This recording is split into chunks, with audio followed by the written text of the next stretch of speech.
एक बार गौतम बुद्ध उपदेश देने एक गांव में पहुंचे। उनका उपदेश सुनने के लिए हजारों लोग उपस्थित हुए। उस सभा में गांव का एक दरिद्र किंतु कर्मठ किसान भी उपस्थित था।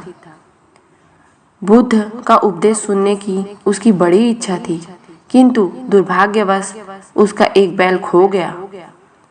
कृषक इस चिंता में था कि उसका बैल नहीं मिला तो उसका काम कैसे चलेगा। उसको तो पूरा जीवन इसी बैलों पर आधारित रहना है।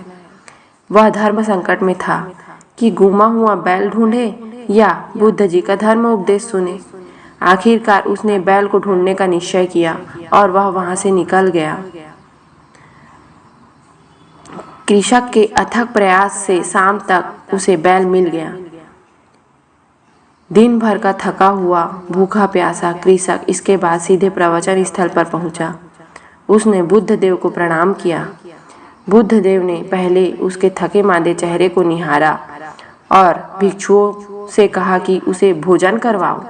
कृषक के तृप्त होने के बाद बुद्ध देव ने अपनी उपस्थिति जन समुदाय को संबोधित करना सुरक्षित किया।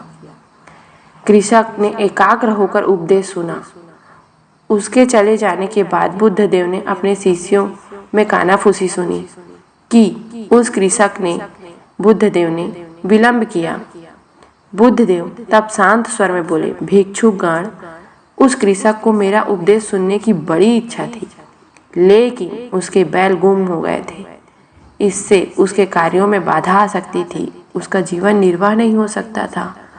अतः वह सुबह मजबूर होकर यहाँ से लौट गया। वह अपने लोक कर्म के पालन के लिए सारा दिन भटकता रहा और जैसे ही उसको बैल मिला वह तृप्त हो गया और सीधे मेरे पास चला आया। यदि मैं उस भूखे को उपदेश देने लगता तो वह उसे ग्रहण नहीं कर सकता था।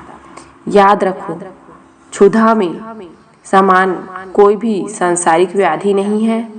अन्य रोगों को तो एक बार की चिकित्सा से शांत हो सकता है, किंतु पेट की आग बुझाने के लिए चिकित्सा रोजाना करनी पड़ती है। तो दोस्तों, ऐसे थे गौतम बुद्ध, सरल, सुंदर और निर्मल स्वभाव के। तभी तो भगवान बुद्ध बन पाए। किसान की इस इच्छा को पूरा करने के लिए गौतम बुद्ध ने अपना प्रवचन तक नहीं बोला, उसके लिए भी उन्होंने इंतजार किया कि गौतम बुद्ध जब आएंगे तभी हम उनका किसान का साथ में प्रवचन करेंगे। तो दोस्तों, अगर कहानी आपको पसंद आई होगी तो मेरे चैनल को लाइक करें, सब्सक्राइब करें। फिर मिलते हैं दोस्तों एक नई कहानी के साथ।